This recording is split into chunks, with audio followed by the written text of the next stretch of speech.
Hi everyone, welcome back to the channel. In today's quick video, I'm going to show you exactly how to fix the Samsung fridge leaking water in 2026. Now, before hopping on to the solutions, we need to first of all understand what's actually happening here. So, a fridge leak is not random. Water usually escapes due to clogged defrost drain or loose water supply line, or sometimes improper door sealing causing condensation buildup. So we are going to be identifying all of these and we'll try to fix each and every cause that I've mentioned here. So first of all, you need to check where the leak is coming from. So you need to locate the source here.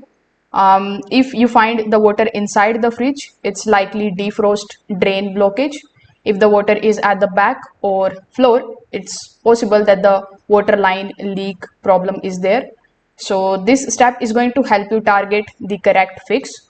So over here, you just have to first of all remove the shelves and locate the drain hole at the back inside.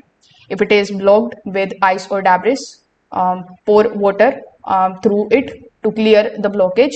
If clogged drain causes water to overflow inside the fridge.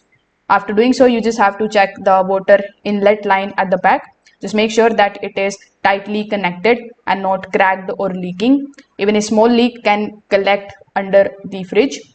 Now at the bottom back there is a drain pan. So you need to ensure that the drain pan is properly placed and not cracked or not overflowing. If misaligned, water will leak onto the floor. Now you need to also check the door gasket. If it is loose or damaged, warm air enters and creates condensation. So this leads to water buildup and also leaks inside.